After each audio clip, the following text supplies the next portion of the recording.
Do you know the 14 traits of successful chiropractors? We've interviewed some of the top chiropractors in the industry and have identified the common traits that they all share. Jump on over to www.chirobusinessmojo.com to get your free report today. Welcome to the Chiro Business Mojo podcast, where we deconstruct the methods, marketing, and mindset of successful business people and chiropractors from around the world. And now your host, Dr. Richard Day. Hello, I am Dr. Richard Day, and this is the Chiro Business Mojo podcast. Well, thank you so much for spending some of your valuable time with me here today. Whether you're listening while you're working out in the morning, you're out for your morning run, or it's the end of the day and you're just sort of relaxing, taking in a little mojo, I thank you for listening to us. And I think you're really going to enjoy our guest today. It's Dr. Tabor Smith. He began his career in one of the largest chiropractic offices in the state of Texas, where he was in charge of spinal screenings, and he learned all the marketing strategies it takes to build a 1,400 visit per week practice.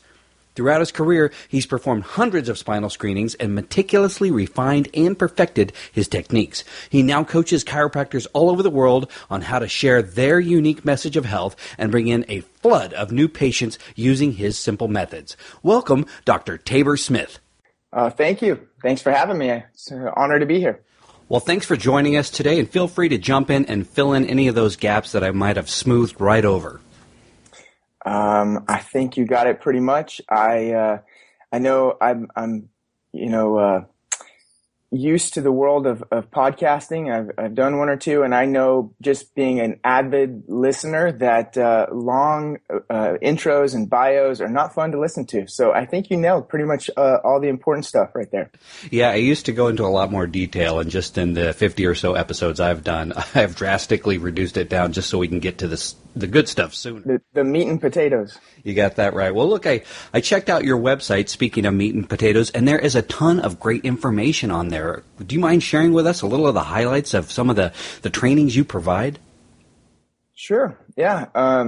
My goal was to really try to provide value to my patients coming in, and give them something that's unique from me as well, so that they feel like they're in a place that they're getting something that they can't anywhere else. And I think on the first page of my website, do you mind if I give my website for my practice? Go ahead. It's just HoustonTXChiropractor.com, but I give away an ebook for anybody that goes to that site, which, it's usually locals looking for a chiropractor. But the ebook that I created is called How to Get Healthy and Feel Great 30 Days at a Time.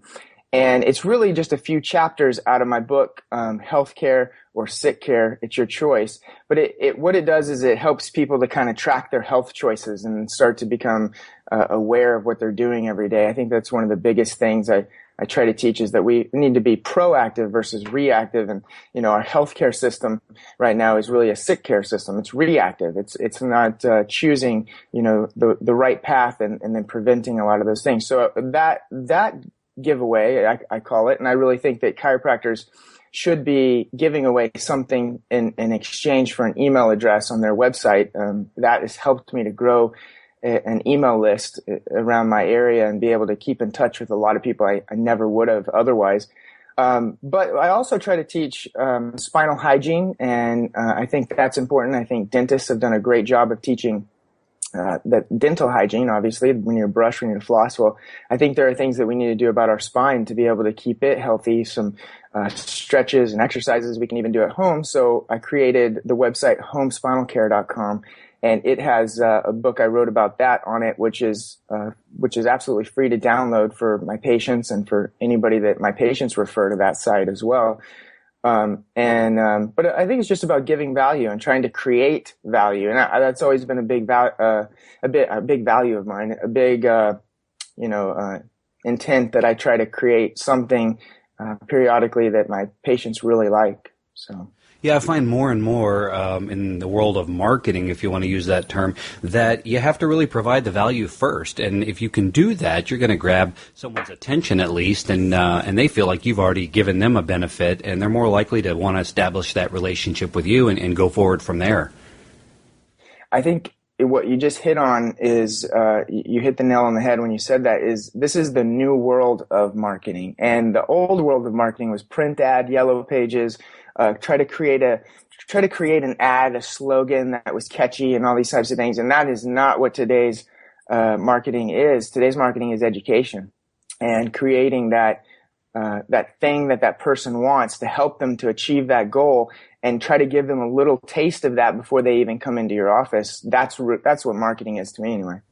So I want to stop real quick and just talk to you. I have not gone to your local practice website, but do you have one of those pop-ups that jumps up on the screen after about 10 seconds and says, hey, opt in and check out our guide to healthy living? Or how do you approach that on your website?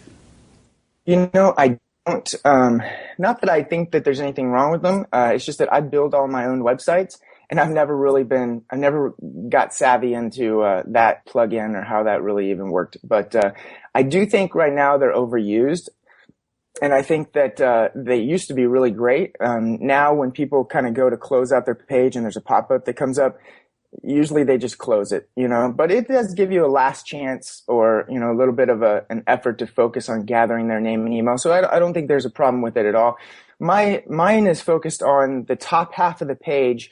There is that offer. So the very top of the page, I want my phone number. I want some kind of headline that's going to grab them. Why do people come to your office? Is it pain? If it is, then mention something about pain. And not only, I think mine says something about not only feel great, but get, start achieving amazing health or something like that. But whatever it is, capture them with a little bit of a headline. But then right below that is give them something and allow them to opt in, so you can capture their name and email, so you can communicate with them later on. Well, that's at least what I do. Yeah, you've mentioned a couple of things so far in terms of what we can offer, some patient education.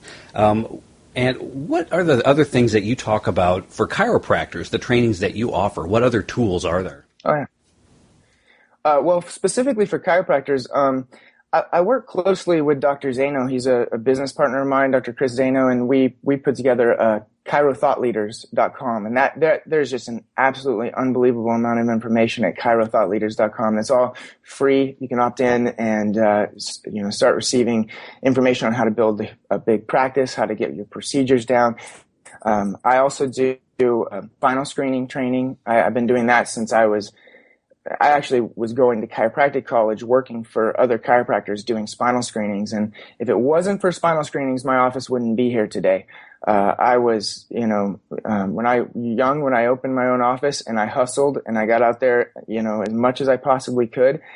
And I got really good at doing screenings. At least I got a system down that worked, a large percentage of the time. And so I started helping other chiropractors learn that, and they asked me if I would put it down on paper for them and get their scripts to their employees and all this things. So I actually put it in a program, and it's at spinalscreenings.com, spinal screenings with an S.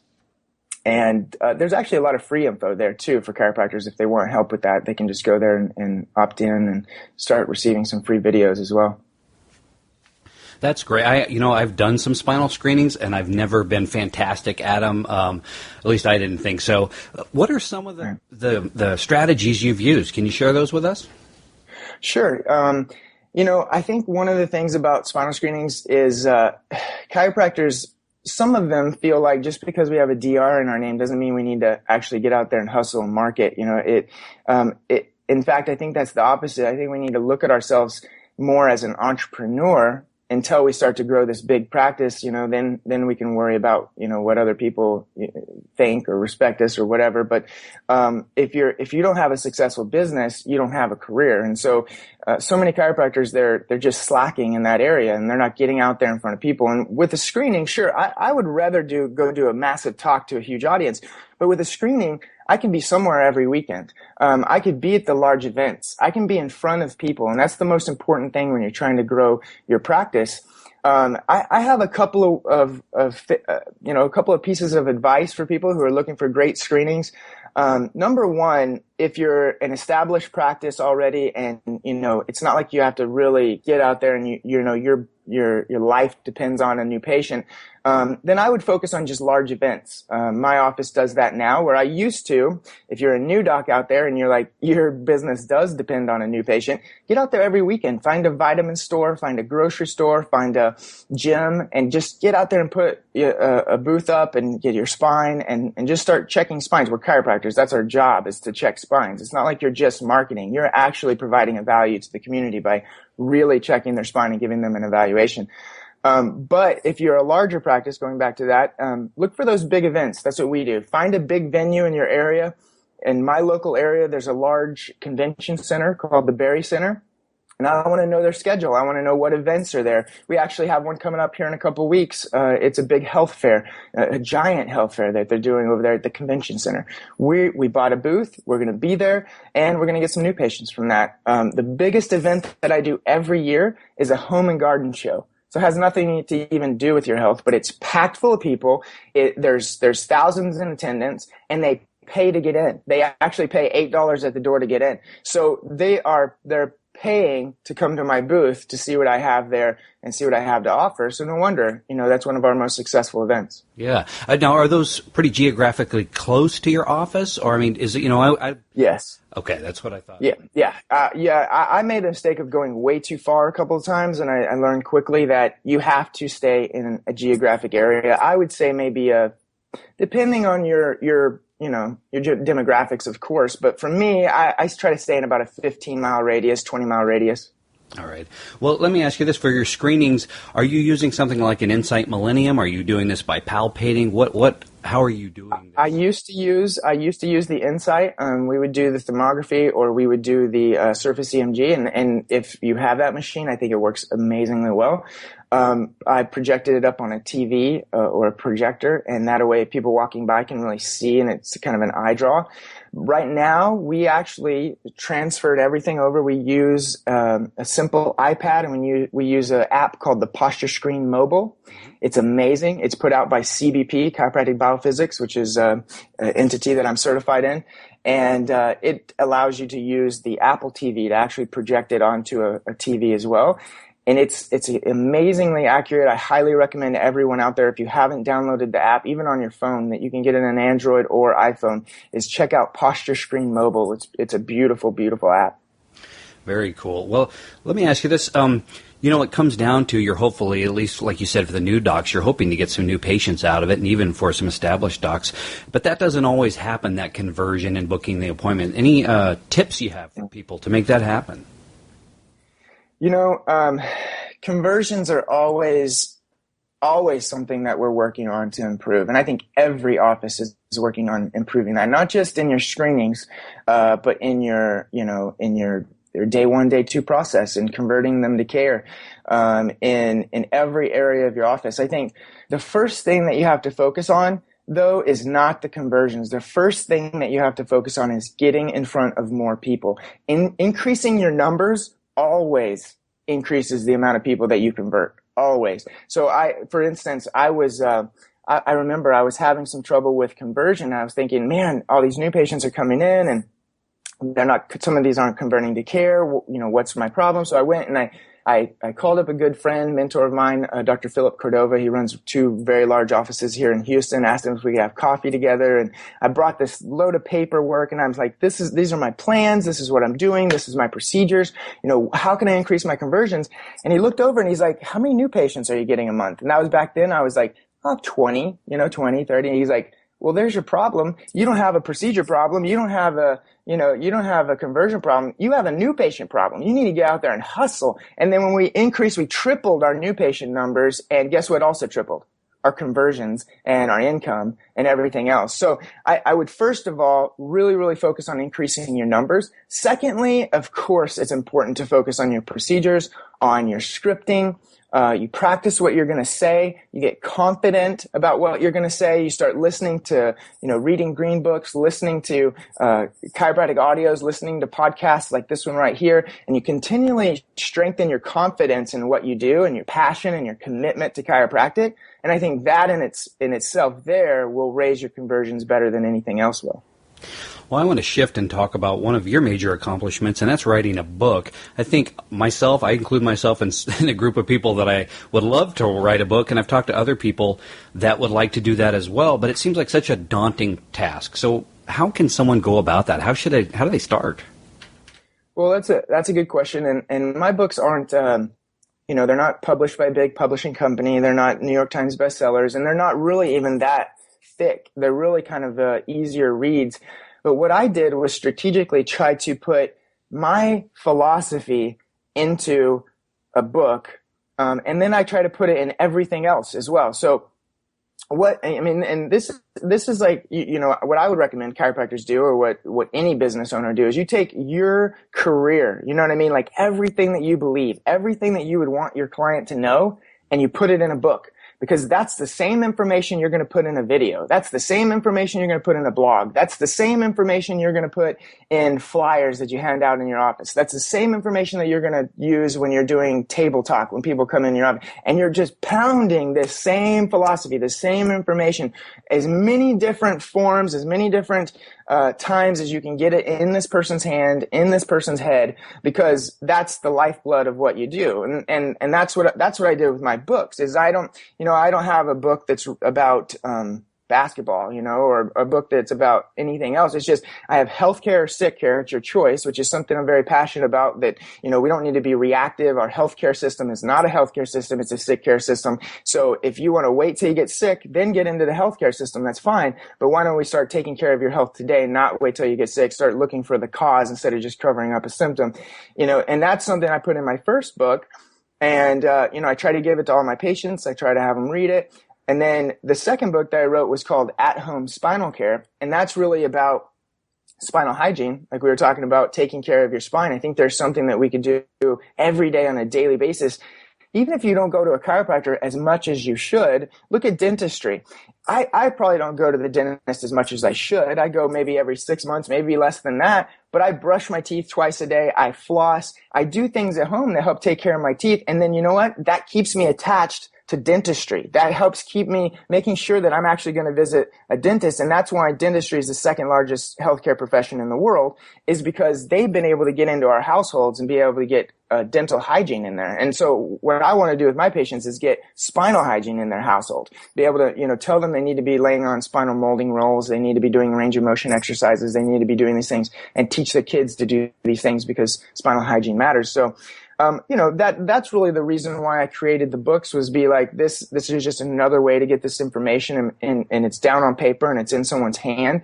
The how-to, so that's a little bit about the why. I guess I wrote the book, but the how-to, what I did and I found useful was I just created an outline, and that helped create the book. And so I outlined, the chapters, but I didn't really think of them as chapters. I just said, if someone came into my office, and let's say I had hours with them, it was just me and them sitting on the couch, and my job was to tell them everything in those couple of hours. I mean, everything that I wanted them to know about chiropractic, about their spine. How would I outline that? I would put, top, I would put, the spine should be straight from the front. It should have natural curves from the side. That would be my first bullet point. And then I would explain why that is and some of the research behind it. Maybe I'd go into CBP. And then what's the next bullet point? Well, the spine should move through a full range of motion. Really? Okay. So then under that bullet point, I might put, well, how do we know it should move through a full range of motion? Well, there's all these studies. There's this, and this, and this. And then that would begin the outline that would eventually turn into a book. You could even take your outline, and I didn't do this. I actually wrote my book, and then I'm really not that great of a writer, so then I had to hire an editor to make it sound right and take all the grammar problems out.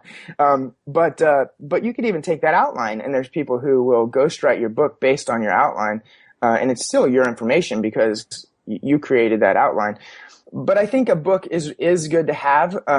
People come in the office and they see a couple of books with my picture on them, and they're like, wow, Dr. Tabor wrote a book. I think it gives you a little bit of an authority, type of feeling inside that person. It's not going to make your practice explode, but I think it's something cool that I was very proud of. So. Yeah, what a great thing to put in someone's hands, like you said, to get them familiar with how you look at things. And, I think we all attract the style of patient that's really in tune with the style of treatment that we offer. And what a great way to give them something to do on their own to really, I guess, underscore that relationship. And here's a good example of taking that information that you want your patient to know and putting it in all these different avenues of them to be able to consume it, is that book, At Home Spinal Care. What I did recently with it was, just like me and you were recording this podcast, I actually recorded myself reading the entire book, just like they would make an audio book, right? And then I sent that audio file to a company that created kind of a cartoon, that would represent this book that I just read. And then I put it into a DVD and I play it in my waiting room. So now they're getting this book, as they're watching, as they're doing their exercise disc or they're wobbling or whatever, they're seeing the book, created it as a cartoon. And so many people get so much more out of it, even though they tell me they've read the book, which they probably didn't. I noticed that they're learning way more even when I turned it into a video. So I don't think you can just create one type of media. I think you need to take what you're teaching and try to fit it into every different type of media you possibly can. Yeah, I think what you're telling me gets me excited because, one of the things I've tried to do in my practices is to customize and have the things that reflect, my philosophy and values in my office. And I've seen other chiropractic DVDs that are out there that you can buy from other folks, and it's, it might look dated. You might not agree with what the guy's talking about, or maybe just the manner in which it's presented isn't really representing your office well. So I think the idea of creating your own content to create your own sort of ecosphere within your office is just it's great we can do this now with digital technology. Even 10 years ago, all this wasn't possible. Oh, you're absolutely right. Well, I want to shift and talk to you a little bit more about the marketing side of things. Now, do you do all of the marketing yourself for your office, or do you have someone that you hire? So both, because I do most of the marketing as far as I'm really trying to set up talks. I do dinner workshops. I do probably 2 or 3 outside presentations and lunch and learns a week. And then also with the screenings, I'm starting to delegate that more to my associates, but I go to the really big, large screenings that we have. And I pay whoever it is, I'll pay anyone based on results. So we have a lady that sets up lunch and learns for us and sets up talks, and she makes $300 a talk that she sets up. And I pay her happily every time she sets up a talk because it's worth way more than that to me. My staff knows that there's bonuses when they set up a talk or presentation. I have one front desk girl that is just absolutely amazing. That's half her day she spends on the phone trying to set up talks because she'll make,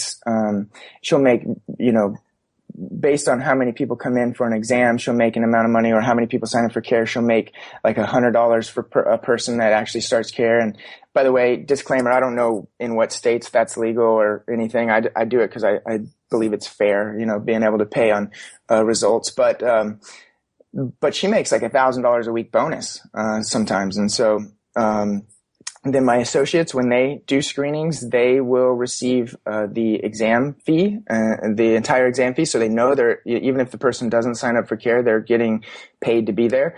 And then they would also get an extra bonus for people who do start care. I think they make $250 for every person that starts care as an extra bonus on top of their salary. So we send out a lot of bonus checks, but I love that because that means that we're actually doing really well when we can pay out more bonus checks. Yeah, what a great way to incentivize your staff and have them really all in on this, what you're doing, and a great way to duplicate your efforts, have a whole team of people out there working for you.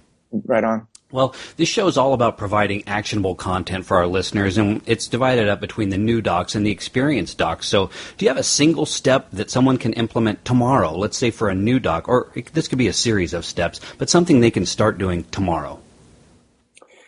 Let's see. Hustling, if you're a new doc. I think that so many docs come out of school with we think that it's just going to be handed to us, and you don't realize that's a time in your career where you have to hustle the most. Like, I remember just starting my practice. If I didn't have a screening that weekend, I didn't have a new patient that week. I mean, that's literally how it was. And so I had to make sure that I was trying to get every weekend, I was trying to get somewhere to set up a booth so that I could have a new patient that week. And you know, I had to put everything else aside and say, am I going to make this business successful or not? Another thing I would tell new doctors coming out is to bootstrap. This was one of the best advice I'd ever gotten, was from a mentor of mine, Dr. Shane Hand. He told me, because I worked for him for 2 years as an associateship before I started my practice. And he told me, he's like, if I had anything to do all over again, the only thing that I would change is I would not borrow hundreds of thousands of dollars to start a practice. I would try to bootstrap. I would try to start with as low as I possibly can and then build up. And we did that. We started our practice with $10,000 that we had saved up. And it was tough and it was hard making it through. But like I said, it made me hustle and get out there and work for it. And then we opened a second office the beginning of this year, and we opened it even though, you know, we could have borrowed money now. I actually could have got the loan. We didn't, and we ended up starting our second practice with $20,000. And so I would highly recommend new docs, don't get into debt. Try your best at least to keep the debt low and really work hard, and it's just going to be better and easier for you in the long run. That's fantastic advice. I wish more new docs would take it. I talk to a lot of new docs, and I'll look over their plans, their business plans, and things like that. And there's not a bootstrapping mentality. It's almost like, right, this is the best table, and I'm going to start with it, and I'm going to be closed on Fridays, and you know. Right. Yeah. And they're already in their golf game. Right. Yeah, and you know, and anybody, that's not how it's done. At least, you know, once you're established, you have other options. And what I tell them is, hey, this is version 1.0. You're going to go in there, and your goal is to survive. And then we're going to talk about thriving. But right now, you'll never have the opportunity to thrive if you put yourself in this position. Agreed. Well, what about for the established doc? The doc that's been out there a while, they've tried this, they've tried that. Things aren't maybe going the way they had hoped, and they're stuck. Yeah. You know, any doc out there, any chiropractor out there that's what they would call stuck, or what they might even call uninspired at the moment, I would recommend that you go to seminars.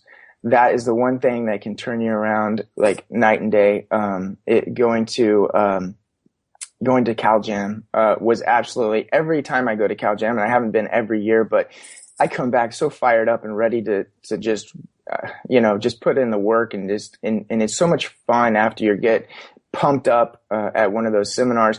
It doesn't mean you don't have to put in the work, but at least it means that you're inspired to do the work. I would say new beginnings. I would say some of those big, strong philosophy-based seminars that you go to, you'll come back fired up with passion and energy. And most of the docs out there, they know how to do a lot of this. If you've been practicing for 10 years, even 5 years, you know how to do the marketing, you know how to adjust, but you just get, it's not easy. I mean, I'll tell you, being a chiropractor, I always have deep, deep, deep respect for those chiropractors who have been practicing for 30 years, 35 years, 40 years, and they're still going to work every single day, doing the monotonous stuff like adjusting. It's hard on your body. It's hard on getting out there. It's hard on trying to get to a lecture, trying to do a lunch and learn, and then fly back to the office so that you can continue adjusting. It's like, it does get monotonous. Even though I think I have the greatest job in the world, there are some times where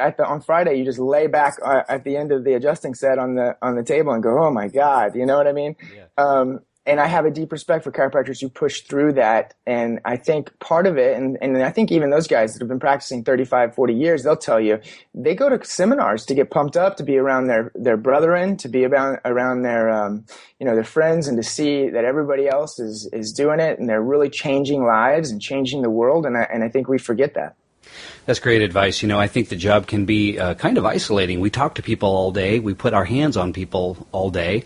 But at least in my office for a long time there, it was just me and a CA. And, that outreach and I guess connection with the people that are our cohorts is great. You really do get a recharge out of that. Plus you can share back and forth information and success stories. You know what? As something I didn't mention, in today's day and age, you can jump on webinars. You can be live, digitally as well, even if you don't have the money to travel to seminars. There's a lot of people right now doing live events online that will help you get, pumped up and inspired, you listening to podcasts, putting this stuff into your head and your mind. And then you can go to live events whenever they come to you, if money is a factor. And then you do that enough. I believe your money will be a result of you being passionate about what you do, Absolutely. Well, I want to take a step back and really talk about the bigger picture and worldview and life view. So you've obviously had a lot of success. You've got a second office you've opened up, and we learn a lot from those successes, but we learn even more from challenges or obstacles we've faced. Do you mind sharing with us something that you have had, a challenge or an obstacle, and how you've overcome that? Definitely the hardest thing in my life to this date that ever happened was my son Jaden. When he was born, had pretty severe heart defects. He's a twin. His brother Jace had no heart defects at all. But that not only was hard to get through because it's your kid, it shook my philosophy to the core. And it ended up making my philosophy a lot stronger on the other side. But there I was with twins. One of them, everything was developed properly. The other one, there were quote unquote what they called defects. And I'm teaching that innate intelligence is inside your body, always doing what's right for you, always doing things that are best for you, and always fighting for you on your behalf. And then all of a sudden, my own kids come out with some kind of issue or problem, and it was very, very hard for me to digest. And I didn't know if I should depend on the medical system at that time. I didn't understand really the delineation between when there's a medical problem and when there's a chiropractic problem. I was just so deeply engulfed in chiropractic that I was like, I don't want to make the wrong decision. I don't want to throw my kid into a medical system, but I want to do whatever's right for my kid. And I just will tell the audience how it shaped my philosophy and made it so much stronger. And it's actually helped my practice grow because of the strength and the story that I tell my patients is that, we call them heart defects, but that innate intelligence in that baby is so amazing that it will do whatever it takes to try to prolong life. The innate intelligence in Jaden's body and my little boy's body is the only reason why he's still here today. And he had 3 heart defects. The first one was transposition of the great vessels. So the artery, the aorta and the pulmonary artery were switched and they were backwards. And so I didn't really understand the complication of that at first. And I dove into embryology and development. And at the end of development, that is supposed, they stay in that alignment. And then at the end of development during the heart, when it finishes its full development, it actually twists and it turns and it gets in the proper position. Well, Jaden's never twisted at the end of development. It never turned and it never got into that proper position. It stayed in a transposition. And but I realized if he would have only had that one defect, transposition of the great vessels, he wouldn't have lived past the cord cutting. That would have been, it would have been over at that point. There would have been no way for his body to get oxygen to his cells.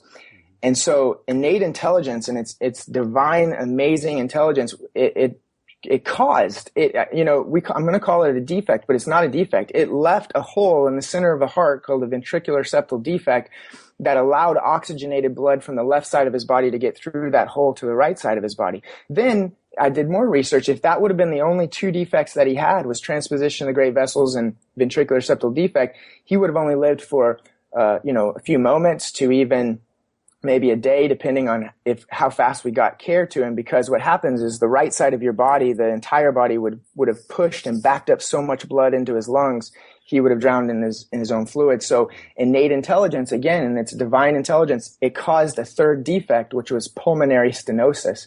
And that's a tightening of the pulmonary artery that protected his lungs from that happening. And it also caused a pressure gradient that pushed more oxygenated blood through the ventricular septal defect to the right side of the body. And then that meaning that he was virtually born symptom free. Like you could not tell the difference between him and his brother as far as his function, as far as even his color. He was maybe a slight cyanotic, a little bit more than his brother, but you really couldn't even tell. And I realized after diving into this, that there was probably a cause to this. There's a cause to everything, just like there's a cause to blood pressure or a cause to high cholesterol or whatever it is. There may have been a toxin that was introduced during my wife's pregnancy. It may have been even a predisposition to a genetic factor, that a missing piece of DNA or broken, that didn't cause that development in his heart. Or my wife she had an 18-degree scoliotic curve right in the area where the nerves go to the uterus, and we've been able to get that down to 9 degrees, been able to do spinal correction on her, and she gets adjusted every week, but it's not perfect, right? Sometimes it's never perfect. So whatever factor it was that interfered in that process, innate intelligence took over. And then, yes, thank God there are amazing medical professionals who did an open heart surgery, who did corrective care on his cardiovascular system, is what I call it. We do corrective care on the spine. They had to do corrective care on his cardiovascular system. But then I tell my patients, after the last stitch was put in Jaden's chest and his sternum went back together, it was wired together, the last stitch went into the skin, it's up to Jaden's amazing innate intelligence to heal that. There's nothing else that can grow Jaden's sternum and chest back together. There's nothing else that could mend the skin from the incision that the doctor made. It's Jaden's amazing innate intelligence, and that's why we want his nervous system free of interference, and that's why I adjust my kiddos. And I believe the reason Jaden's here as well is he was adjusted right at birth, within the first 30 minutes of birth. And I think that made a huge, huge difference on the reason why he's still here today. So that still is a tough one for me. And it's something that, of course, for the rest of his life, he has to kind of deal with a little bit. He was handed that card, but he's going to get the best advice from me as far as natural healthcare goes. And it certainly was something that once we got through was a big triumph. Well, as a father of 4, I can only imagine what it's like to go through something like that as a parent, and tough on the kid. But wow, thank you for sharing such a personal and powerful story. You bet. Well, when it comes to the word successful, if you think about that word, who do you picture and why? That's a really good question.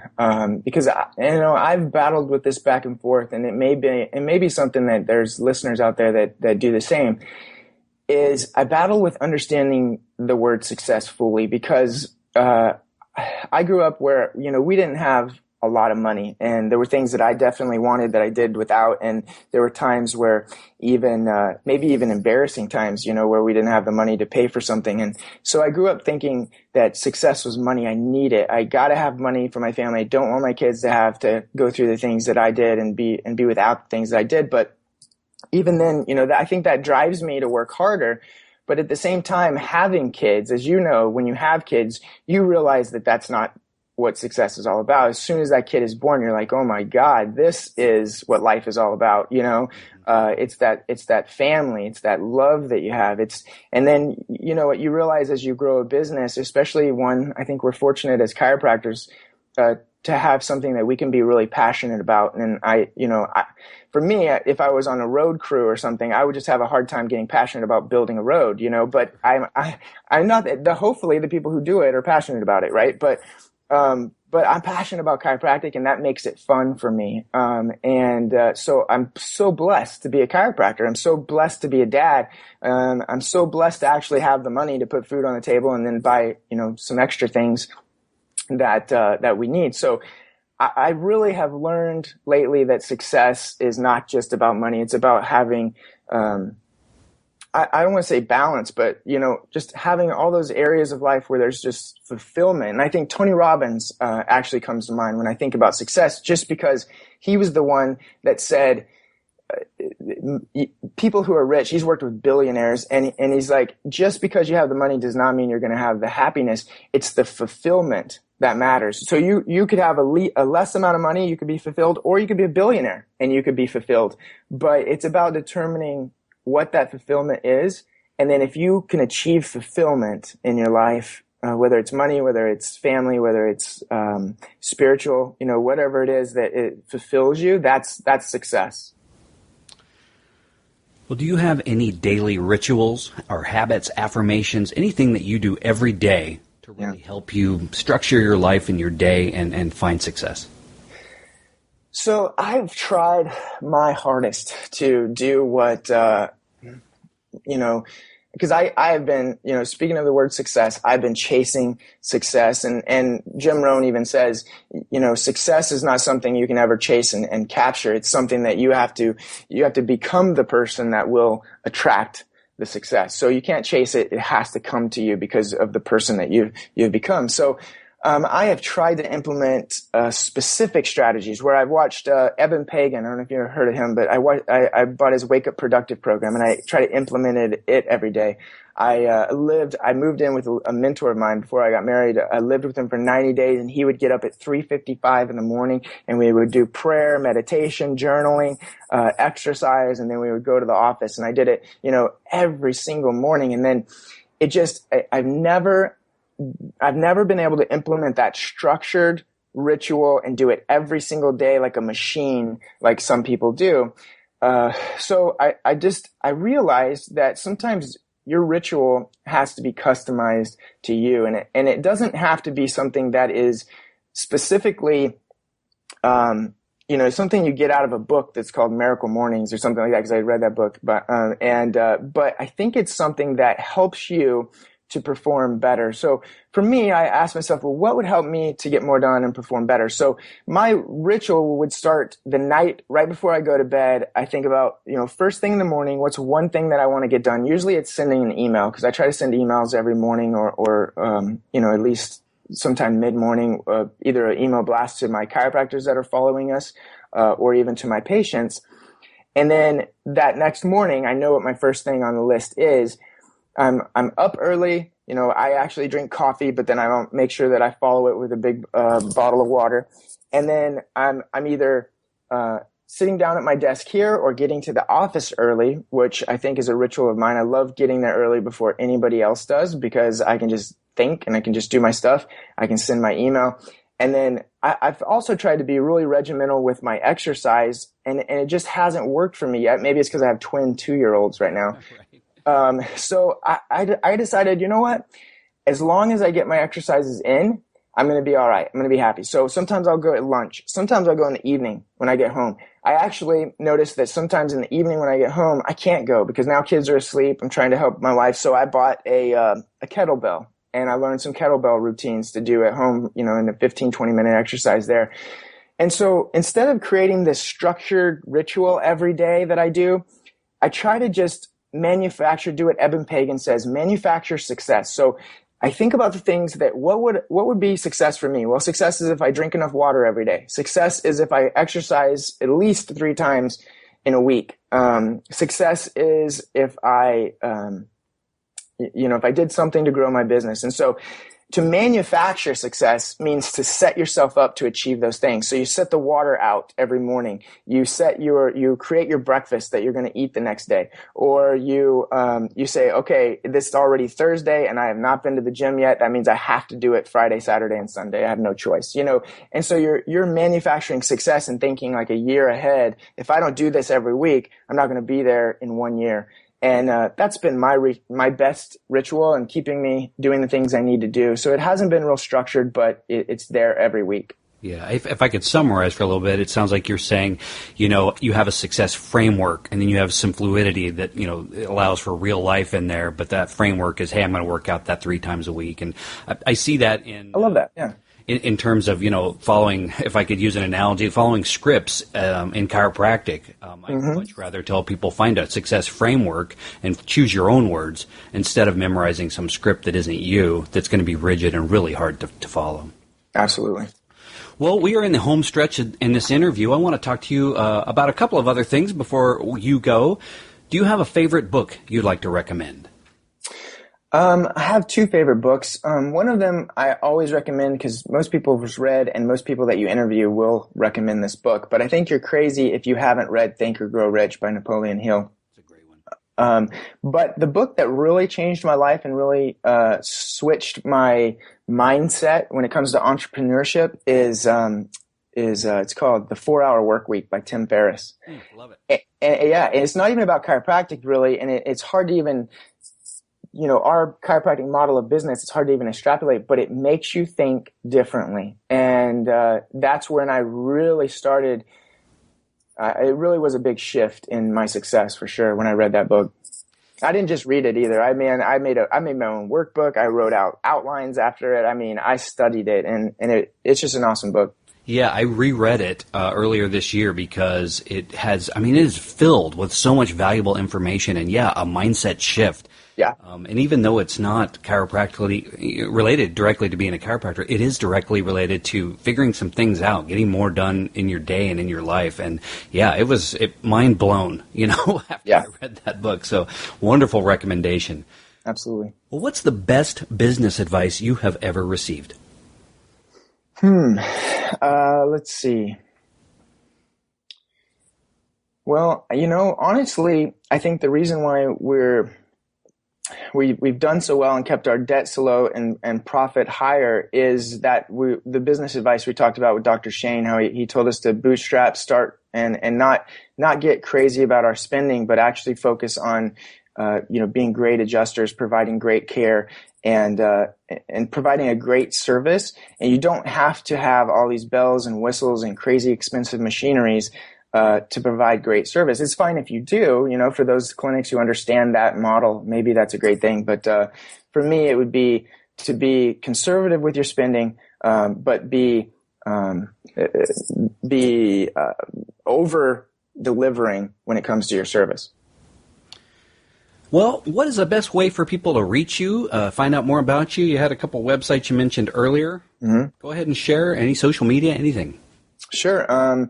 Find me on Facebook, and if you just search Tabor Smith, Tabor, on Facebook, I should be on there. I do have Houston Chiropractor Facebook page as well, but I think one of the best things to do is to get on an email list. I try to send out a lot of value to chiropractors. You could go to chirothoughtleaders.com and you get on mine and Dr. Zano's email list. You can go to spinalscreenings.com and get on my email list. And you also get a lot of value and a lot of training from those websites as well. Well, thanks so much for spending time with us here today, and thank you for all you are doing for chiropractors. I think the more that we can help each other out, it's the better off we'll all be, and especially the public, because more of us are going to get to utilize what we do every day. Amen. I'm with you on that. Thanks for having me. It's been fun. Thanks for listening to the Chiro Business Mojo podcast at www.chirobusinessmojo.com.